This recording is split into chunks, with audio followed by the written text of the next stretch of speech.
शौर्य की गाथा, बलिदान की विरासत और राष्ट्रभक्ति का संदेश।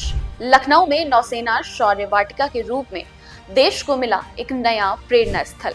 ये सिर्फ एक वाटिका नहीं, भारतीय नौसेना के पराक्रम का जीवंत इतिहास है। जिन वीरों ने समुद्र की लहरों के बीच देश की सुरक्षा की, उनके शौर्य को समर्पित एक भव्य श्रद्धांजलि ये नौसेना शौर्य वाटिका। देश की समुद्री शक्ति यानी कि नौसेना को उनके वीर जवानों के लिए समर्पित ये वाटिका आज जिसका लोकार्पण केंद्रीय रक्षा मंत्री राजनाथ सिंह द्वारा किया गया है। आइए आपको इसकी पहली झलक दिखाते हैं और आपको दिखाते हैं कि यहाँ पर क्या कुछ है। उत्तर प्रदेश की राजधानी लखनऊ एक ऐतिहासिक एवं गौरवपूर्ण क्षण का साक्षी बनने जा रही है। भारतीय नौसेना की वीरता, पराक्रम एवं तकनीकी क्षमता को समर्पित नौसेना शौर्य वाटिका का लोकार्पण किया गया। देश के रक्षा मंत्री राजनाथ सिंह और यूपी के मुख्यमंत्री योगी आदित्यनाथ ने इस वाटिका का लोकार्पण किया।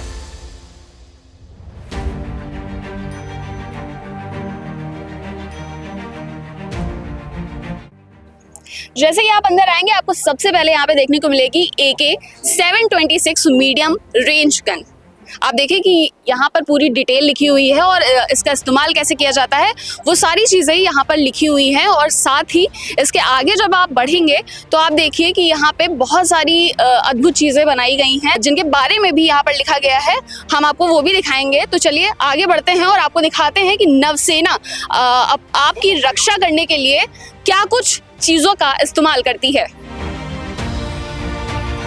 इसके थोड़ा आगे ही बढ़ते हैं, आप देखिए कि यहाँ पर ZIF 101 लॉन्चर है जिसका इस्तेमाल किया गया और उसके बारे में भी बताया गया है कि इसका इस्तेमाल कब, कैसे और कहाँ पे किया गया है। तो यहाँ पे जितनी भी चीज़ें बनाई गई हैं, जितनी भी चीज़ें रखी गई हैं, उन सभी के बारे में बताया गया है और साथ ही उन्हें बहुत ही सुव्यवस्थित और बेहतरीन ढंग से लखनऊ वासियों को बताया जा रहा है। तो आप भी देखिए कि ये जो वाटिका आज जिसका लोकार्पण किया गया है वो कितनी सुंदर और कितनी सुलझ है। नौसेना शौर्य वाटिका राजधानी के पर्यटन मानचित्र पर नए अध्याय के रूप में जुड़ने जा रही है। यहाँ लगा भारतीय नौसेना के रिटायर्ड युद्धपोत INS गोमती दर्शकों के लिए आकर्षण का केंद्र रहा। युद्धपोत INS गोमती 28 मई 2022 को सेवा से रिटायर हुआ था। इसके अलावा वाटिका में नौसेना से जुड़े कई महत्वपूर्ण उपकरण जैसे AK-726 मीडियम रेंज पोत, ZIF 101 लॉन्चर विद RJ, मुख्य मस्तूल और जहाज का प्रोपेलर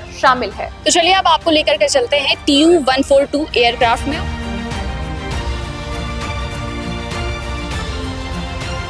नौसेना शौर्य वाटिका आने वाले समय में देश के प्रमुख सैन्य पर्यटक केंद्रों में शामिल होगा। यहाँ आने वाले पर्यटक भारतीय नौसेना के इतिहास, युद्ध अभियानों, तकनीकों, दक्षता और समुद्री सुरक्षा की पूरी जानकारी ले सकेंगे। साथ ही ये स्थल बच्चों और युवाओं के राष्ट्रभक्ति तथा रक्षा सेवाओं के प्रति आकर्षण बढ़ाने में भी महत्वपूर्ण भूमिका निभाएगा। ये एयरक्राफ्ट जो मैरीटाइम एयरक्राफ्ट है, तो दूसरे विश्व युद्ध में अगर आप ध्यान दें तो ऐसे कई ऑब्जेक्ट्स हुए थे, कई प्रॉब्लम्स हुई थी कि अपने ही देश के एयरक्राफ्ट को, अपने ही देश के जो शिप्स को मार गिराया गया था। बहुत बड़ा नुकसान हुआ था। यहाँ पे लगी हुई है, हमें थोड़ा सा उसके बारे में बताइए। जी, तो एक बार जैसे मैंने बताया आपको, टारगेट अगर इंगेज कर लिया कि ये एनिमी से रिलेटेड चीज़ें हैं, चाहे वो शिप है, चाहे वो जो है जहाज है, कुछ भी है, उसके बाद जो है जैसे सिस्टम हम लॉक करते हैं, उसके बाद ये बॉम्ब बे है, इसके अंदर बॉम्ब्स जो लगे रहते हैं, वो बॉम्ब्स वहाँ से सीधे जो है बटन प्रेस किया जाता है लॉक करने के बाद, और फ्रैक्शन ऑफ सेकंड्स में ये इवन आंख पलक भी नहीं झपका पाएंगे तब वो जो सिस्टम रहेगा वो डिस्ट्रॉय कर दिया जाएगा उनका जो है। तो ये करने के लिए जो है पहले हमें रडार सिस्टम पे, अभी पीछे हमने दिखाया था वहाँ पे रडार सिस्टम भी वहाँ पे है, तो रडार का काम मेन होता है उसको रिकॉग्नाइज करना, एंगेज करना, उसके बाद फिर आगे जो है जो कार्रवाई करनी होती है। एक बार वार्निंग देने का मौका मिलता है, एक बार वार्निंग देते हैं कि आप अगर हैं रास्ते से आप पीछे चले जाइए। अगर वो नहीं मानते हैं, वो आगे बढ़ना जारी रखते हैं, तो फिर ये इनका जो है ये बंटाधार कर देगा। ये जो चीज़ें हैं, हमें इनके बारे में थोड़ा सा हमारे दर्शकों को बताइए। जी देखिए, ये जो सिस्टम है सोनोबॉय है। आप अगर देखेंगे तो सोनार जो सिस्टम में देखा है, तो सोनार क्या करता है, वो डेप्थ नापता है कि कितना है। यहाँ से जैसे इसके अंदर बताया कि ये मल्टीपर्पज़ हमारा एयरक्राफ्ट है। ये इसका क्या करता है, अगर जैसे हम समुद्र के बीच में अगर हम लोग जाते हैं तो जनरली आपको आंखों से यू कैन नॉट गेस कि कितना उसकी डेप्थ है या उसके अंदर क्या हो सकता है। सोनोबॉय ये ऐसा चीज़ है कि वहाँ से वो ये जब हम लोग इसको इंगेज करते हैं, ये बताता है है कि इसकी जो गहराई है समंदर की कितनी है, और इसकी गहराई होता है कि हमें युद्ध अगर जीतना है तो हमें सबके बारे में जानकारी प्राप्त करनी होती है, तो जानकारी चाहिए होता है। इसलिए बहुत ज़रूरी पड़ता है कि हमें जो सोनार सिस्टम के साथ साथ जो रडार सिस्टम हमारा है वो इंगेज करने के लिए, पकड़ने के लिए, जानने के लिए बहुत ज़रूरी होता है। एक चैप्टर होता है एयरक्राफ्ट रिकॉग्निशन सिस्टम, एयरक्राफ्ट को पहचानने का जो तरीका होता है, ये हम लोगों की आप देखिए अगर मिलिट्री में तो बहुत ज़्यादा ऐसी क्लास चलती है, क्योंकि सेकंड वर्ल्ड वॉर में जो प्रॉब्लम हुआ था इसलिए हुआ था कि अपने ही एयरक्राफ्ट को लोग पहचान नहीं पा रहे थे, अपने जो शिप्स हैं, जो अपने जो है जहाज है, पानी के जहाज है, उसको लोग पहचान नहीं पा रहे थे, वो मारे गए, नुकसान अपना ही हो रहा था। एक तरह से हम लोग सेल्फ गोल वहाँ पे वो लोग कर रहे थे जो सेकंड वर्ल्ड वॉर में। तो ये जो है एयरक्राफ्ट है, और इसके आगे उन्नत भी चीज़ें आ रही हैं, उन्नत वाले सिस्टम्स आ रहे हैं, तो इसलिए हम लोग का जो है ये रक्षा के मामले में नौसेना की जो रक्षा है, जो हमारी जो मैरीटाइम सिक्योरिटी है, बहुत ही इंपॉर्टेंट रोल प्ले करती है। ऐसे ऐसे चीज़ें आपको बहुत चीज़ मिल जाएंगी देखने के लिए, तो वो जो है सब कुछ राष्ट्र सुरक्षा के लिए बहुत ही कारगर साबित होते हैं। तो आप सुन रहे थे पूर्व सेना के अधिकारी को नवीन श्रीवास्तव जी को, जिन्होंने बाखूबी इस एयरक्राफ्ट के बारे में हमें बताया, और आपने देखा कि ये सारी चीज़ें बाखूबी तरीके से उन्होंने हमें समझाई, हमारे दर्शकों को समझाई। तो आगे भी जो चीज़ें हैं सर, हमें उनके बारे में थोड़ा सा बताइए, और उन्हें कैसे इस्तेमाल किया गया है उसके बारे में भी थोड़ा सा हमारे दर्शकों को बताइए। जैसा कि हमने बताया, सोनार सिस्टम तो होता ही है इसके लिए, अब इसलिए उसके बाद जो रेडार सिस्टम भी होता है, ये बहुत ही बड़ा रोल प्ले करता है सब चीज़ के लिए। आप देखेंगे एक तरह से 4-5 घर के बराबर इतना बड़ा एयरक्राफ्ट है ये एयरक्राफ्ट के मल्टी यूज इसके हैं। इवन हम लोग इसके अंदर कभी ऐसा भी होता है जब लोगों के रेस्क्यू, सर्च एंड रेस्क्यू, एक बड़ा वर्ड है SAR, search and rescue operations, उसमें भी ये एयरक्राफ्ट काम में आता है। क्योंकि कभी कभी ऐसा देखा गया है, कभी इवन दुश्मन देश का आपने कई बार देखा होगा, पाकिस्तान के शिप्स जो थे उनके भी कुछ प्रॉब्लम्स में हुआ था, तो हम लोग पास में थे, तो वहाँ से नौसेना को बुला के इन लोगों ने उसको बुला करके हम लोगों ने हेल्प किया था। तो हेल्प के भी काम में आता है, ये पीस टाइम सिक्योरिटीज़ में ये हेल्प के भी काम में आता है। और हम ये नहीं देखते कि कौन किस कंट्री का, कौन इससे मतलब नहीं है, आफ्टर ह्यूमन बीइंग है, और जो हमें डायरेक्शंस मिलते हैं तो नौसेना उसमें भी काम करती है। तो इसका वार टाइम के अलावा अब तक अपने जो चर्चा हो रही थी, ये वार टाइम की चर्चा हो रही थी, ये वार टाइम में ऐसा हो रहा, बट इसके अलावा पीस टाइम में भी है सर्च एंड रेस्क्यू, उसको सर्च भी करना है, उसको रेस्क्यू भी करना है, उनको फिर गंतव्य स्थान तक पहुंचाना भी है। तो ऐसे भी कई वाक़ये हुए हैं कि ये पीस टाइम में भी काफ़ी रोल अदा करते हैं, जिसके बारे में हम लोग कम बातें करते हैं जी। तो इसमें जैसे देखा जाए, ये एयरक्राफ्ट आपने देख ही लिया, यहाँ पे है, देखिए जैसे मिसाइल लॉन्चर, अगर आप उस तरफ देखेंगे तो वो मिसाइल लॉन्चर है, वहाँ से मिसाइल लॉन्च होती है।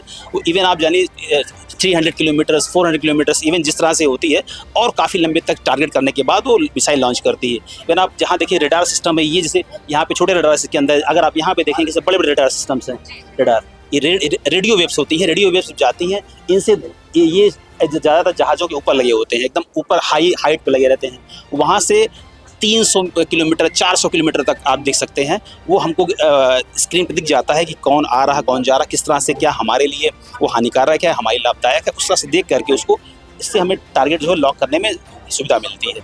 ऐसे ही आपको देखिए जो इक्विपमेंट्स हैं, ये सब एसेसरीज हैं जो हमें लोकेट करने में मदद करती हैं। सबसे बड़ी बात क्या है, जैसे आपका जैसे सपोर्टिंग में, जैसे अपने शर्मा साहब भी कह रहे हैं सपोर्टिंग में है, उसमें सबसे बड़ी बात ये होती है, अगर हम जस्टिस की बात करते हैं, कि एक जो है, जो बंदा कोई कन्विक्ट नहीं है, जो बंदे ने कोई अपराध नहीं किया है, उसको जो है कोई पनिशमेंट नहीं मिलना चाहिए।